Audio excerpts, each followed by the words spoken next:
Good morning, Minneapolis. Hot dog, we got a show for you today. We back. The beard is back. You're back. We're all here together. This is amazing. Today's show is sponsored by your business. Your business. Yeah, you could be a sponsor of the show if you'd like. Yeah, I mean, just email us at onsitepublicmedia@gmail.com. That's all you got to do. We can work this out real quick. We'll see you then. In obvious news today, everybody better get real acquainted with the Greek alphabet. We're up to Omicron now. That's where this pandemic is at. That's where it's at. Virus is still here. There's a few ways we know of how to deal with it. So let's do it. Let's do what we know. We start with our headline story, Kyle Rittenhouse, the then 17-year-old white teenager that drove from Antioch, Illinois to Kenosha, Wisconsin on August 25th, 2020 during protests after Jacob Blake, a black man, was shot in the back several times by a white police officer, Rustin Shesky. During protests in Kenosha, Kyle Rittenhouse walked the streets with an AR-15 style gun, shot and killed two people, Joseph Rosenbaum and Anthony Huber, and injured Gage Grosskreutz. His trial wrapped up a little over a week ago, and he was found not guilty on all charges. Yep, we live in a world where Julius Jones, a black man who committed no crime, spent 20 years in prison, had to have the world petition for his death sentence to be dropped to life in prison, and yet Kyle Rittenhouse kills two people and is back home for the holidays. And that's not even the most ridiculous part of this story. The other part is this fucking guy. Why would you think that that made it okay for you, without any advance notice, to bring this matter before the jury? I was astonished when you began your examination by commenting on the defendant's post-arrest silence. That's basic law. It's been basic law in this country for 40 years, 50 years. I have no idea why you would do something like that, and it gives, well, I'll leave it at that. So I don't know what you're up to. Meet Bruce Schroeder, brought to you by Marquette Law School, appointed by Democrats and most likely to call the cops on a car that's been parked in his neighborhood for over 72 hours. Yeah, hello? Yeah, it's back. It's a blue car, parked out there for over 3 days. Well, that's why I'm calling you. That's why I'm calling you. You should be ashamed of yourself. There were so many things f***ed up about this trial. However, we need to address some myths about Kyle Rittenhouse. Many say he brought the gun across state lines. However, Kyle testified that he drove across state lines and picked up the gun at a friend's house where he was storing it. Many say Rittenhouse purchased the gun illegally, but he and his friend Dominic Black testified that Kyle paid Dominic to buy the gun and store it in Kenosha. Many say Rittenhouse's mother drove him across state lines. Again, Kyle testified that he drove himself to Kenosha. His mother drove him to the police station to surrender after the shootings. And here's the biggest myth, and pay attention. The biggest myth is that Kyle Rittenhouse is innocent. How do we know? Here he is watching shoplifters leave his CVS and can be heard saying, "Bro, I wish I had my fucking AR. I'd start shooting rounds at them." He said, "Bro, I wish I had my gun. I'd start shooting rounds at them." Wow. And Judge Ratchet didn't allow this video to be played in court since he thought it wasn't relevant. Hold on. Justice just around the corner, because the Rittenhouses will most likely be financially drained in civil court. Welcome to civil court. More justice, more money, lower burden of proof than criminal court, as if there wasn't enough burden of fucking proof in the first one. Speaking of justice just around the corner, the McMichaels and William Roddy Bryan were all found guilty for homicide after hunting down Ahmaud Arbery, a black man, and killing him. In a weird way, William Roddy Bryan, who filmed the murder, could be the sole reason why accountability was brought to these three grown-ass white men that thought it was an okay idea to hunt a black man in Glynn County, Georgia. In fact, the McMichaels and William Bryan murdered Ahmaud on February 23rd, 2020, and were not arrested until the video leaked on May 5th, 2020. That's nearly 3 months before any legal action was taken.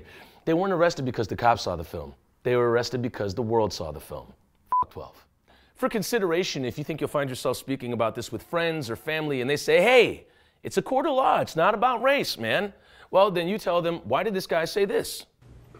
Obviously, there's only so many pastors they can have. And if their pastor's Al Sharpton right now, that's fine, but then that's it. We don't want any more black pastors coming in here, or other Jesse Jackson, whoever was in here earlier this week, sitting with the victim's family, trying to influence a jury in this case. That's defense attorney Kevin Go saying, "We don't want any more black pastors in here." Look, can you imagine Go requesting no more white pastors in the court? Now they're intimidating. I don't care if it's Jimmy Swaggart or Steve Feudig. They're attempting to sway the jury. However, I will accept Joel Osteen, but that's where I draw the line on white pastors. Now, when you've done everything you can do, that's when prison steps in and does what you can't do, and that is be accountable for your actions. Yes, I know a hurricane is coming. No, you may not stay in my mega church. Pray on that, please. Have a blessed day.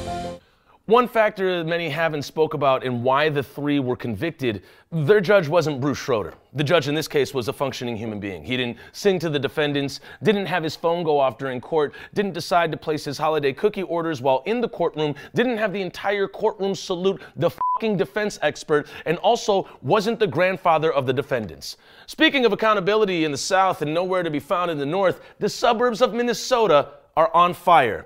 Let's catch you up Philip DeFranco style. Weeks ago, a video surfaced of a Prior Lake High School student comfortably using the N-word and hurling racial epithets too vile to be repeated. The video went viral when Sean King posted it saying, "Young nasty racist Karens soon become grown nasty racist Karens." If the racist remarks weren't enough, the video was discovered to be targeting a black student at Prior Lake High School, urging her to cause harm to herself. That sparked a protest the next day. Prior Lake tried to get school out earlier to avoid it. Organizers got wind of it and showed up even earlier. And the student that was being attacked by racist and extremely harmful language said this. This is where we can create real change. That's right. Yeah. This happens here, right now. That's I'm right. so thankful. Preach, queen. Every single one of you. That's We right. got your back. Since Prior Lake, a lot has happened. School walkouts, physical altercations, school board meetings packed wall to wall, this guy showing up with a gun. No, Minnesota is not an open carry state, my guy. Please go back to the lodge with that. Seriously, look at these dudes. Now, hey, here, I'm not here because of, all the racialisms and things going on, but, I'm here with my guns and my buddy because, we just want to make sure that the union gets a fair shake here, okay? Stop the steal there. And just when you thought people who have been using the N-word for a very long time would get it, this happened.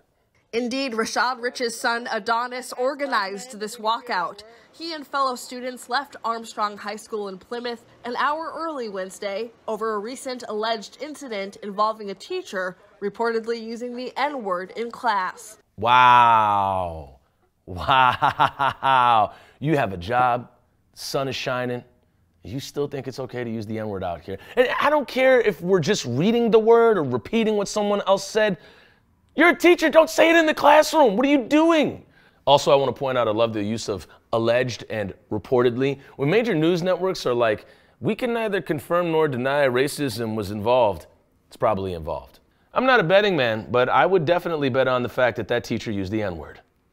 And this isn't the first school walkout in response to a teacher using the N-word. In Minneapolis, Northeast Middle School held a walkout regarding a teacher allegedly, reportedly, most likely, I'd say definitely, using the N-word. Look, we're living in a different time now, y'all. Listen up. The days of teachers being able to use racial slurs without a walkout, those days are done.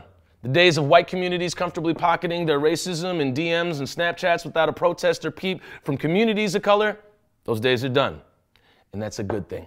However, the days of a system favoring cops and white citizens over black people in protest to demand that the system value black people, those are not done. And that brings us to today, Tuesday, November 30th, the first day of Kim Potter's trial, the former police officer that shot and killed Daunte Wright, a young black man. Kim Potter, a veteran on the force, a white woman who shot and killed Daunte Wright. We will be out there in the streets. We'll be reporting from the Hennepin County Government Center, and we hope that you all are doing well. If you want to support the work that we're doing here, click the link below. We thank you so much for tuning in. And like I always say, hey, our work is never, ever, ever, ever done. See you in the next one.